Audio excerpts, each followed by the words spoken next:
I've been weight training for over 7 years and I've been injured more times than I'd like to admit, but each injury has made me wiser and taught me valuable lessons about preventing injuries. So in this video, I'm gonna share the 10 lessons I've learned about staying injury-free so that you can too. My name's Rio and I help busy men over 40 gain muscle, lose fat, and transform their bodies through simple, minimalist weight training. Injury prevention might not seem like the most sexy topic ever, but what I've learned throughout the years is that you can, in a very real way, shortcut the process to your goal physique by simply avoiding injuries. Because if we look at what actually creates results in the gym, it's not the perfect workout split, it's not doing the perfect set of exercises, it's not doing some fancy workout program. It just comes down to consistency. And one of the main causes of inconsistency in the gym is injuries. And so throughout the years, I faced so many injuries that have caused me to have to take time off of the gym.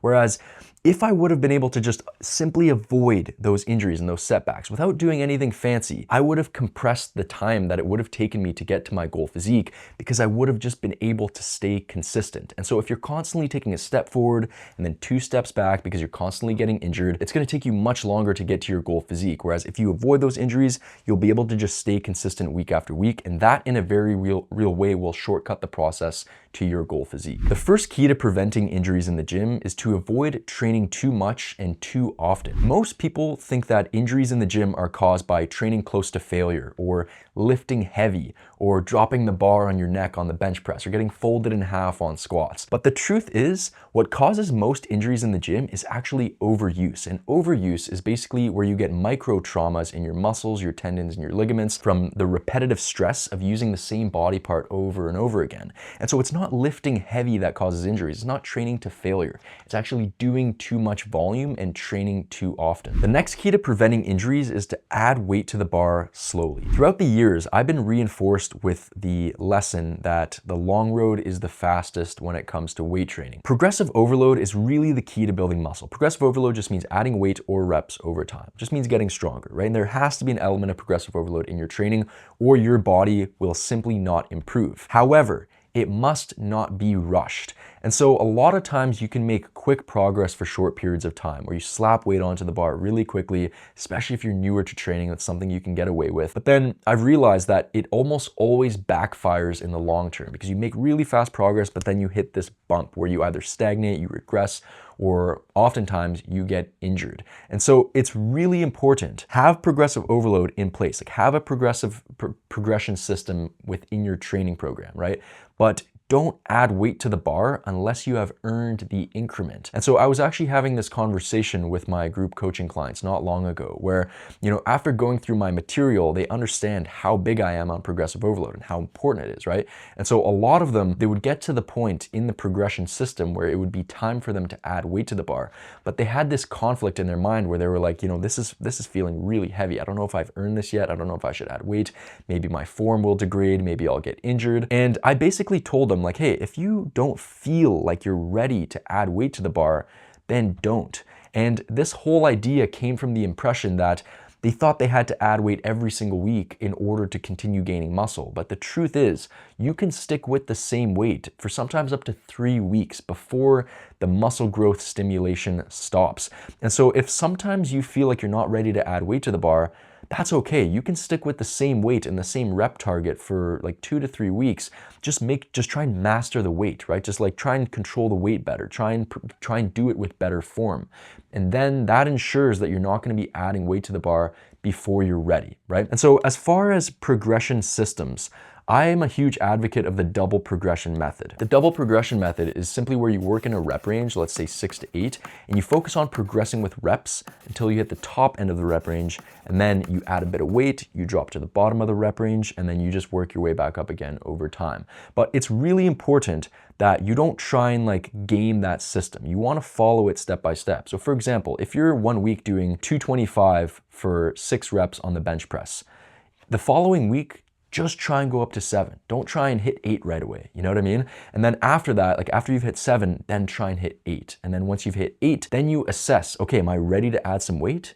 If you are, then add a little bit of weight, right? Don't ever add more than 5 pounds, and then you can drop down to 6, work your way up again over time. But if you're following the double progression system and you hit 8 reps, and you don't feel ready to add weight, just stick with that for a few weeks, get better at it, master it, and then really earn that increment before you add the weight. Another progression method that I find really effective, especially for older men, is microloading. And so microloading is simply where you increase the weight by small increments. So instead of with the double progression system where you're working in a rep range, you're striving to add reps and then add weight, you simply stick with the same rep target. So let's say 6, for example, and then you just add weight slowly every single week. Sometimes you'll only add like a pound per week. And that is really effective, especially for older men, because it's more in line with how fast your body can adapt to your training. And so microloading, a lot of people think like, oh, like what's adding 1 pound per week going to do? But really, if you think about that compounded over time, it's actually massive progress, especially if you can avoid injuries through doing that, because it's going to ensure that you add weight slowly but surely, right? You're not going to be adding huge increments, taking a step forward and then taking 2 steps back because you get fucking injured. You're just going to be slowly, safely, and consistently adding small increments of weight over time. That over time compounds into massive progress, especially if you can avoid setbacks and injuries through doing so. Hey, real quick, if you're a busy man over 40, I created a free training for you that will teach you how to build muscle, lose fat, and transform your body by working out just twice a week on minimalist training routines. You can pick it up completely free by clicking the first link in my description. The next key to preventing injuries is to use proper exercise technique. And so this should go without saying, but a lot of people tell you, use proper technique, use good exercise form.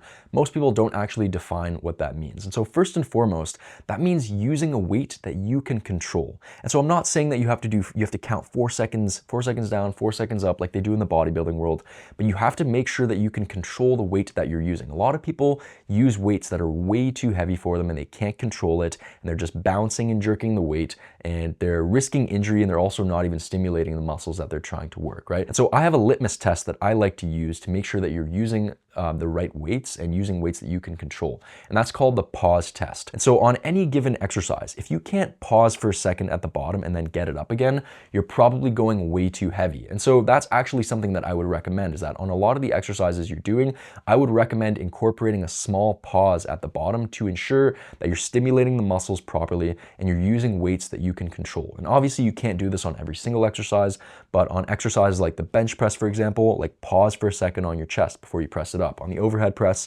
pause on your collarbone for a second before you press it up. On pull-ups, for example, pause at the bottom before you pull yourself up, right? This will ensure that you're stimulating the muscles properly and that you're also using weights that you can control. And so I have a quick story about this. I was helping my 52-year-old father get in great shape. And there was a period of time where he was training where I hadn't seen his workouts for a while. And then I was like, it's been a while. I should probably check in on him, see how his form is, see how he's doing. So I went and watched one of his workouts, and almost on every exercise that he was doing, he was cutting the range of motion like massively. He was like not even squatting to parallel. He wasn't even like pausing on the bench press, right? And so he had gone so caught up in this mindset of getting stronger and adding weight to the bar, to the point where he started to use weights that he was just not in control of. He couldn't do the full range of motion. He couldn't pause if he was asked to. And so I basically told him like, hey, let's pause for a second. Let's take a step back, take some weight off of the bar, and make sure that you're actually doing the exercise properly. And then we can start loading it again, right? Because the way he was going, he was going to get injured. And I'm really glad that I caught it, because it wouldn't have been long given the fact that he wasn't using weights that he was actually in control of. He was kind of bouncing and jerking it. And so if you're in a position right now where you're cutting the range of motion, you're not in control, you can't pause, I would recommend taking some weight off of the bar, making sure that you're actually doing it properly and that you're in control, and then adding weight again over time. And so a couple other elements of good exercise form is applying full focus and concentration to every single set. So a lot of people are kind of in a daze when they go to the gym. They're kind of just looking around at what other people are doing. They're not focused. You need to make sure that when you're going into a set, you need to become the set. It should be the only thing on your mind. The only thing that exists on this planet is that set. Because otherwise, if you're doing exercises like squats and bench presses, you're doing the big compound movements that require technical ability, if you lose focus and concentration for even just a second, your form could degrade and you could get injured, right? So it's really important. You need to become the set. You need to be completely focused, completely concentrated on what you're doing. Next thing is breathing cadence. You need to make sure that you're breathing properly, right? And so a lot of people don't breathe properly, and it affects the way that they execute the movement. And so always remember, very simple, when you're lowering the weight on any movement, that's when you inhale. right? And then when you're pressing the weight, that's when you exhale. The next key to preventing injuries is to use the right exercises for you. There's so many great exercises out there, but not all of them are going to be suited to your body. And so I have a framework that I live by and that I give to my clients that's basically called the core 5, the core 6. And what that means is that you need 5 to 6 big compound movements that are going to form the foundation of your training program that basically hit on all of the main movement patterns, which are a squat, a hip hinge or a deadlift of some kind, a vertical push, which is an overhead press of some kind, a vertical pull, which is like a chin up or a pull up or a lat pull down, for example. And then you need a horizontal push, which is going to be a chest press of some kind, and then a horizontal pull, which is going to be a row of some kind. And so as long as you're focusing on big compound movements and you're hitting on those main movement patterns, you don't need to be dogmatic with which exercises you pick. I would strongly recommend that you pick movements that work really well for you. I could sit here and tell you the barbell back squat is a great exercise, the conventional deadlift is a great exercise, the flat bench press is a great exercise, but it might not be the best option for you. And so there's no need to be dogmatic with which exercises you do as long as you stick to those general guidelines, right? You could use machines, you could use barbells, you could use dumbbells. It really doesn't matter because with these core exercises, you're going to need to train them really hard and you're going to need to stick with them for a long time in order to master them and get really, really strong at them. So it's really important that they work well for your body. If you pick exercises that don't work well for your body and you force yourself to do them, that's how you get injured. And another thing to consider is that with the movements that you do, you need to make sure that you're doing them in a way that suits your body. And so for example, I recently injured my shoulder doing the flat bench press, not because the flat bench press doesn't work for me. It actually works very well for me, but I was doing it in such a way that didn't suit my body. And so instead of gripping it with a medium grip or a close grip like I'm accustomed to, I was gripping it beyond the rings, right? And that just didn't suit my body. And so it's not only important to make sure you're doing the right exercises for you, you need to make sure that you're performing those exercises in a way that feels good for you. The next key to preventing injuries is to warm up properly. And so I will say most people actually overdo their warm-ups, but warming up is still really important for preventing injuries because it's gonna get blood flowing through your body and it's gonna psychologically prepare you to get into your heavy working sets. And so my philosophy when it comes to warming up is to do just enough to the point where you're ready to get into your working sets, but then no more. And so a lot of people overdo warm-ups to the point where they affect their performance on their working sets. And that's problematic because your working sets are what you really need to be fresh for because those are going to be the sets that actually stimulate muscle growth. But at the same time, you don't want to neglect warm-ups because then you can risk injury, right? And you can risk decreasing your performance on those working sets. The framework that I like to use for warming up is basically where you do a slight ramp up to your working sets. And so in the past, I've done general warm-ups where I'll walk on the treadmill for 5 to 10 minutes. I'll jump rope just to get blood flowing through my body. That's something you can do, but for me personally, it's not something I do anymore because it just takes up extra time and I don't feel like it's that necessary. What I like to do instead are called specific warm-ups. And specific warm-ups are where you just do light sets of the exercise you're about to get into in order to get yourself, physically and psychologically prepared. And so what I like to do is that my first warm-up set is typically 50% of my first working set weight for about 6 reps. And then immediately after that, I'll go into my next warm-up set, which will be 70% of my first working set weight for about 3 reps. And then if I do a third warm-up set, it'll typically be about 80% of my first working set weight for 1 to 2 reps. And that's my favorite way to warm up. Another thing that you want to consider is that at the end of your workout, you're not going to need to do any warming up. And so if you're doing, you're doing a couple compound exercises at the beginning of your workout, that's where you want to warm up, right? But then the isolation exercises that you finish off with, you shouldn't need to warm up for those because you should already be warm from the work you did prior to that. The next key to preventing injury is to always start light. And so whenever you're starting a new training program or you're starting a new cycle within your training program, always start too light rather than too heavy. And so I've had injuries that have occurred because I'd take a week off or 2 weeks off to reset, to let myself recover, and then I get back into training or I'd restart a new training program, I start way too heavy. And that almost always causes injury because the problem with doing that is that you didn't give yourself time to build momentum and consolidate your exercise technique. So whenever you're starting a new training cycle or a new training program, always start too light and accept that the first few workouts are just going to be you sort of finding your groove and using weights that are not quite at your max. And then like instead of just trying to jump straight into heavy weights that are really challenging. This basically comes from a lack of patience. People just want to immediately get into like the hard workouts that are going to stimulate a lot of muscle growth. But really those first few workouts that you do at the beginning of a new training program or a cycle where you're starting light, that's really going to be like the springboard for your success throughout the training program, because it's going to give you time to basically build momentum and consolidate the exercise technique so that you've set a strong foundation for you to then add weight and then start training harder. The next key to preventing injuries is to do deloads, but not traditional deloads. And so traditional deloads are basically where once a month or every 2 months, you take a week and you reduce your working set weights by about 50%. But from my experience, it's not actually that effective for the purposes of what a deload is supposed to achieve, right?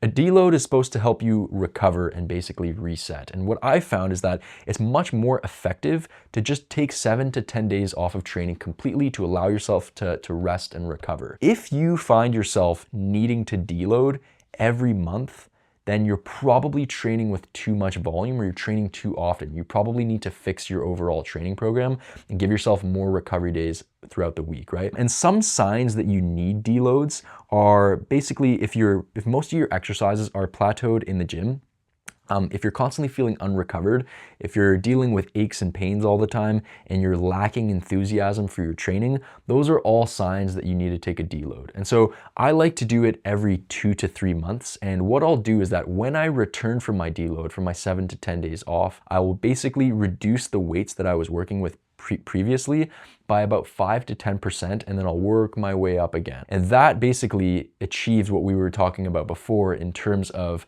making sure that you give yourself a bit of a springboard to build momentum and also consolidate your exercise form before starting to get back into intense training. The next key to preventing injuries is to work in higher rep ranges. And so when you're over 40, working in slightly higher rep ranges can be very beneficial. And the reason being is because oftentimes when you're over 40 and you're lifting in really low rep ranges and you're lifting really heavy, it can be very strenuous on your joints and tendons. And so what I found working with my over 40 clients is that staying within an 8 to 15 rep range for most of your training is very beneficial for still building the same amount of muscle without having the same aches and pains that can come from lifting extremely heavy in lower rep ranges. Now, this doesn't mean that you don't want to push yourself hard or train heavy. You still want to do that, except instead of working in low rep ranges, you're just simply going to be doing that in slightly higher rep ranges. The next key to preventing injuries is to not push through signs of injury. And so a big part of this comes from most men's lack of understanding of good pain versus bad pain. And so I had this experience with my father, who's 52 years old, and when he started weight training, he was complaining about feeling these pains, right? And I was trying to figure out, like, is this actually a problem, or is he just describing what it actually feels like to fucking train? Because you're not supposed to feel comfortable. It's not supposed to feel good when you train. You're supposed to feel an element of pain, right? You just have to be able to distinguish good pain from bad pain. And so if you're feeling muscle fatigue and muscle pain, that's part of training. Like you have to push yourself through that in order to stimulate growth and grow, right? But if you're feeling sharp and localized pain, then you're probably doing something wrong. You're doing an exercise that doesn't work for you. That's what you need to watch out for, right? And so if you feel signs of injury, take time off of the gym, right? Like probably most of my injuries have come from me feeling like the beginning signs of an injury, but instead of like listening to that and taking some time off and acting accordingly, I would just ignore it and push it to the side and continue to push through my training because I thought to myself like, fuck, if I take a week off of training, if I take 2 weeks off, I'm gonna lose all my muscle, I'm gonna lose all my strength. But the truth is, what really fucks you in the long term is pushing through that initial pain and then not setting yourself out 1 or 2 weeks, but instead setting yourself out 2 to 3 months because you ignored those signs of injury and you made the injury much worse. And so whenever you're feeling any signs of injury, just take a week off, take 2 weeks off, and do not enter the gym until you feel fully recovered. Because yes, it sucks in the short term, but I can promise you taking 1 to 2 weeks off is not going to affect your progress, but taking 2 to 3 months off because you're a stubborn motherfucker will fuck your progress up. If you enjoyed this video, you're gonna love this video right here where I take you through an entire minimalist training routine designed specifically to help busy men over 40 pack on muscle mass.